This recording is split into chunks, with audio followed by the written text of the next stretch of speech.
ग्रामपंचायत साटोरी तालुका निफाड जिल्हा नाशिक या ठिकाणी झालेल्या ग्रामसभेमध्ये गावातील विविध समस्यांवर सविस्तर चर्चा करण्यात आली। यावेळी जुना सिन्नर रस्ता परिसरातील दत्तवाडी ते ढोमसेमळा रस्त्याच्या दुरावस्थेचा प्रश्न ग्रामस्थांनी आक्रमकपणे मांडत प्रशासनाचे लक्ष वेधले। दत्तवाडी ते ढोमसेमळा हा रस्ता साधारण 3.5 किलोमीटरचा असून त्यापैकी 1.5 किलोमीटर रस्त्याची अत्यंत दयनीय अवस्था झाली आहे। रस्त्यावर मोठमोठे खड्डे पडल्यानं पावसाळ्यात या मार्गावरनं प्रवास करणं ग्रामस्थांसाठी धोकादायक ठरत आहे। विशेषतः शालेय विद्यार्थी, महिला आणि वृद्ध नागरिकांना जीव मुठीत धरून प्रवास करावा लागत असून शेतकऱ्यांनाही शेतीची कामं करताना मोठ्या अडचणींचा सामना करावा लागतोय। या रस्त्याच्या दुरुस्तीबाबत ग्रामस्थांनी यापूर्वीही अनेक वेळा ग्रामसभेमध्ये ग्रामपंचायतीकडे निवेदनं दिली आहेत, मात्र अद्याप या गंभीर समस्येची योग्य दखल घेण्यात आलेली नसल्याचं खंत ग्रामस्थांनी व्यक्त केली आहे। ग्रामपंचायत आणि संबंधित जिल्हा परिषद प्रशासनानं या प्रश्नांकडे तातडीनं लक्ष देऊन रस्त्याची दुरुस्ती करावी अशी मागणी यावेळी करण्यात आली आहे। 14 ऑगस्ट 2020ला झालेल्या ग्रामसभेमध्ये शेखर ढोमसे यांच्यासह ग्रामस्थांनी रस्त्याच्या प्रश्नावर आक्रमक भूमिका घेत प्रशासनाचं लक्ष वेधलं। यावेळी ग्रामविकास अधिकारी शीतल सनेर यांनी ग्रामस्थांच्या समस्या ऐकून घेत हा प्रश्न लवकरच निकाली काढण्यासाठी प्रयत्न केले जातील असं आश्वासनही दिलं होतं।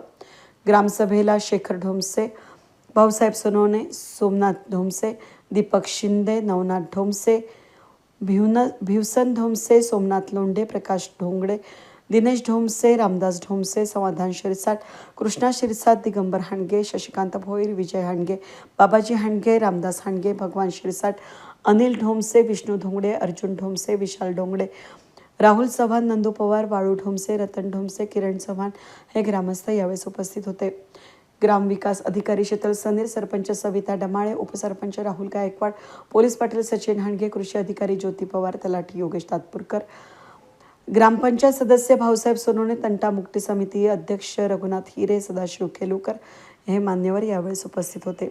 साटोरी गावचे रहिवासी आम्ही दत्तवाडी माळा, साटोरी गावात दत्तवाडी माळा या मळ्यात असतो।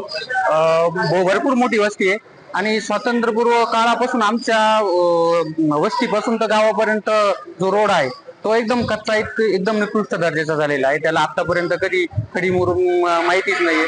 उलट आम्हीच पैसे काढून दरवेळेस 500 रुपये काढून स्वातंत्र्य काळापासून थोडे पैसे काढून आम्ही तो रस्ता बनवतो आणि कशी तरी आमच्या येण्या जाण्याचा मार्ग तयार करतोय। चिमुकलेमुळं लहान मुले जातात शाळेमध्ये आणि एवढे मोठाले खड्डे जाणार कसे लहान मुळे। आमचे दिवस गेले आतापर्यंत। आज आम्ही आमचं 32 वय झालं आमचं, तरी आम्ही स्वखर्चाने चालवलंय आणि बिबटे वगैरे राहतात, झाडाझुडपान मागे लपता। लोकवस्ती तरी 500च्या पुढेची 500-700 लोक असतात आमच्या वस्तीला आणि तो जवळपास 1 ते 1.5 किलोमीटर रस्ता आहे आमच्या वस्तीपर्यंत, गावापासून तर दत्तवाडी माळ्यापर्यंत जुना सिन्नर रस्ता आणि त्याला नावच जुना सिन्नर रस्ता आहे। तो खूप जुन्या काळातला आहे। इथलं बाकीच्या रस्त्यांपेक्षा तो पहिला आणि तो नकाशावरील रस्ता आहे, रेकॉर्डी रस्ता आहे। 33 फुटाचा रेकॉर्ड आहे, आजपर्यंत तो 10 फूट सुद्धा भरला नाही। तसं सर जुना रस्ता दत्तवाडी पर्यंत 1-1.5 किलोमीटर आणि तिथून पुढे लिंबालवण पर्यंत तो मोठा रस्ता पण तिकडे वरती झालेला आहे, एंडला झालेला, पण स्टार्ट जिथून होतोय तो रस्ता अद्याप पर्यंत झालेला नाही।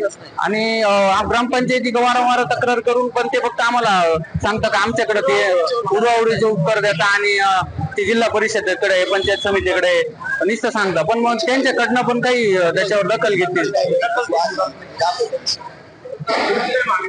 आमची अशी मागणी आहे की तो रस्ता आम्हाला येण्या जाण्यासाठी डांबरीकरणात सर्वांना जर पायाभूत सुविधा योग्य मिळतायत तर आम्हाला काय मिळत नाहीये। आम्हाला पण डांबरीकरणाची, आमचं वंचित कायमचं वंचित मळा आहे दत्तवाडी हा, तर डांबरीकरणाची आम्हाला मंजुरी मिळावी, आमचा रस्ता क्लिअर व्हावा एवढी आमची मागणी। आता आम्ही ग्रामसभेत आज दिनांक 14 ऑगस्ट रोजी आमची ग्रामसभा झालेली आहे, तिथं आम्ही हा विषय मांडलेला आहे, पण मग याच्यावर लवकरात लवकर दखल घेण्यात यावी ही आमची प्रमुख मागणी हो, लेखी निवेदन दिलं आहे आणि आता परत आम्ही निवेदन अजून एक निवेदन देऊन तहसीलदारांकडे निवेदन देऊन त्याचा पाठपुरावा करण्याचा प्रयत्न करू।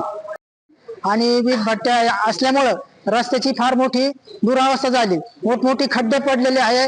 ग्रामस्थांना वेळोवेळी ग्रामपंचायतवर ठराव देऊन हे लोक त्यांच्याकडे दुर्लक्ष करतात तुमची काय मागणी आहे? आमची अशी मागणी आहे की हा रस्ता व्यवस्थित व्हावा, मोरी चांगली व्हावा आणि तिथल्या वीट भट्ट्या बंद करण्यात यावा आणि त्या धुरापासून प्रदूषण वाढलेलं आहे. पावसाळ्यामध्ये येण्या जाणे तो रस्ता एकदम खराब होऊन जातो. वेद न्यूजसाठी प्रतिनिधी चंदन खरे, चाटोरी.